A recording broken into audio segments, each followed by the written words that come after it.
퀵스타트 이벤트는 1개월에 1회차씩 총 3회차 참여가 가능하다. 지난 부스팅 이벤트보다 간소화되고 개선된 가이드를 따라서 던전을 5회 클리어만 하면 전직권, 스킬 비전서, 각종 포션을 모두 지급받으면서 지루한 초반 성장 구간을 빠르게 스킵할 수 있다. 1회차 캐릭터는 전투력 부스팅, 11강 심연물을 지급받을 캐릭터를 생성하고 2, 3회차 캐릭터는 부캐릭터나 컬렉션 스킨용 캐릭터로 생성하는 것을 추천한다.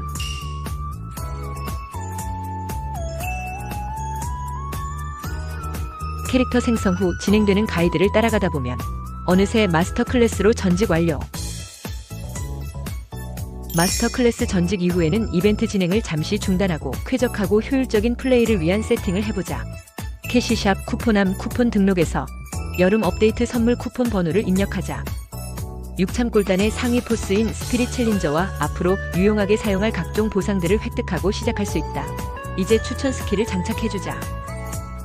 현재 장착할 수 없는 스킬은 비전서라는 아이템이 필요한데 당장은 다른 스킬을 장착해서 사용한다.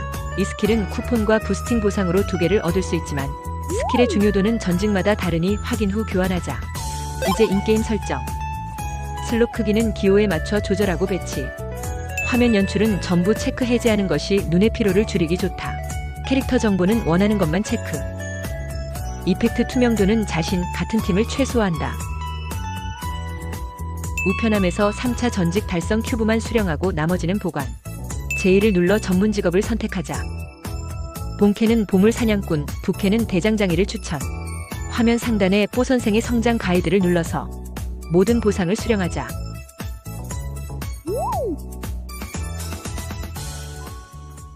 부스팅을 위한 세팅이 끝났다면 11강 심연무 이벤트를 체크하자.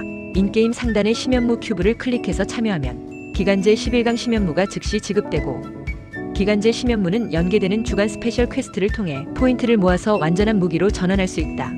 주간 퀘스트는 매주 150, 스페셜 퀘스트는 모두 완료 시 200, 스페셜 퀘스트를 모두 완료한다는 기준으로 주간 퀘스트 2주차에 기간제 심연무를 전환할 수 있고 이벤트 기간도 넉넉해서 주간 퀘스트만 잘 챙겨줘도 충분히 전환이 가능하다. 만약 뒤늦게 이벤트에 참여했다면 이벤트 포인트를 캐시샵에서 구매할 수 있다. 부스팅을 시작하면 현재 진행 중인 퀘스트와 팁들을 확인할 수 있으니 차근차근 따라가 보자. 인벤토리 특수 탭에서 무기와 방어구 큐브를 오픈하고 감정 후 착용하자. 강조 처리된 아이콘을 누르면 퀘스트 진행을 시작할 수 있다. 공명도 200포인트는 던전 카테고리를 위해서부터 순서대로 투자하고 적용하자.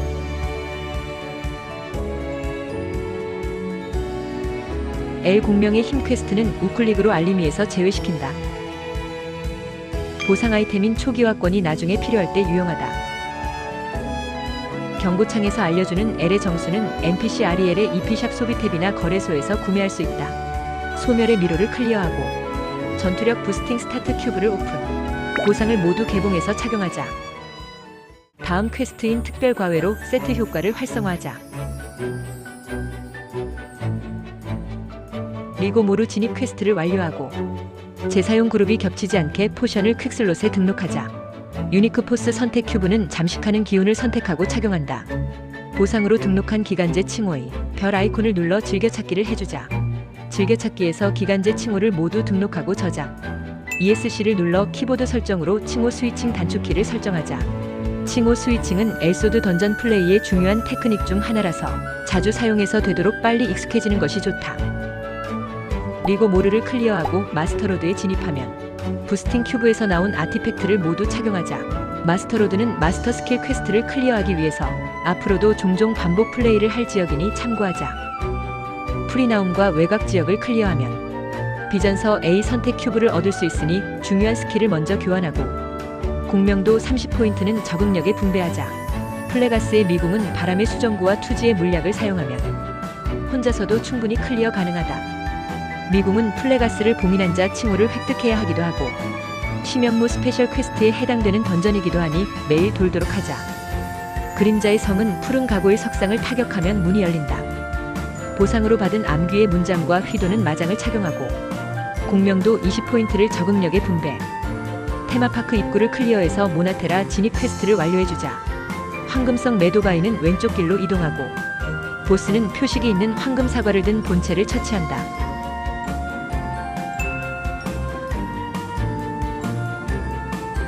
강철 성벽부터는 파티 찾기를 이용해야 하는데 파티 찾기를 통해 파티에 지원하기 전에 반드시 알아두어야 할 것들이 있다.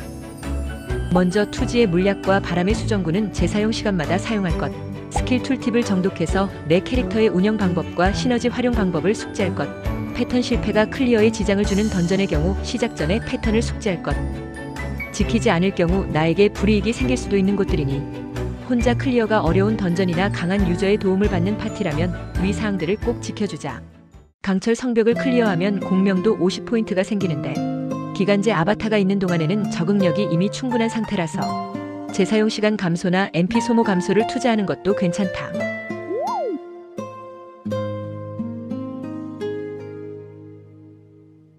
페이크 시티를 클리어하면 보상으로 입장권 큐브에서 태그를 얻을 수 있는데 획득한 태그로 마담 코레의 정원에 입장하자. 강철 성벽과 마찬가지로 이후의 퀘스트는 파티 찾기로 파티를 구해서 클리어하는 것이 훨씬 빠르고 수월하기 때문에 파티를 구해서 클리어할 것을 추천한다.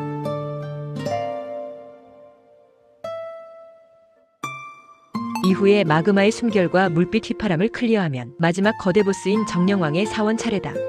그동안 파티 플레이 숙지 사항들을 잘 지켜왔다면 비슷한 부스팅 스펙의 파티원끼리 모여도 클리어가 가능한 난이도이니 파티 찾기에서 파티를 구해 클리어하자. 만약 조금 더 편하게 클리어하고 싶다면 부스팅 유저들을 도와주는 용병 파티에 비용을 지불하고 클리어할 수도 있다.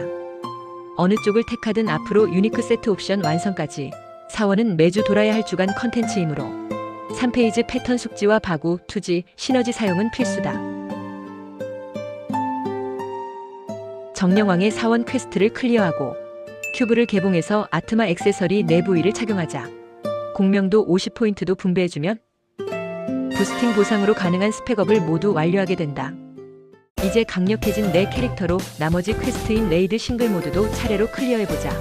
바니미르와 프리나움 레이드는 현재 스펙에서 패턴을 보지 않고 클리어가 가능하니 바로 클리어를 해주고, 시면과 서펜티움 레이드는 공략법을 읽고 도전하자. 엘소드 공식 홈페이지 공략 게시판에 상세하게 작성된 공략을 확인할 수 있다. 싱글 레이드 퀘스트를 모두 완료했다면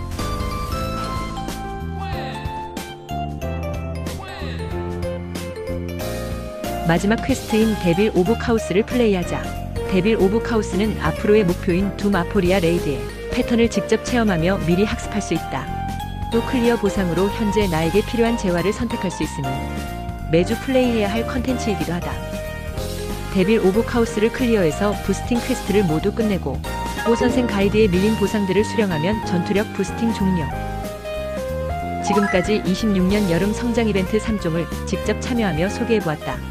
영상의 내용이 도움이 되었다면 좋겠고 부스팅 이후의 가이드는 후속 영상으로 좀 더 자세히 다룰 예정이다.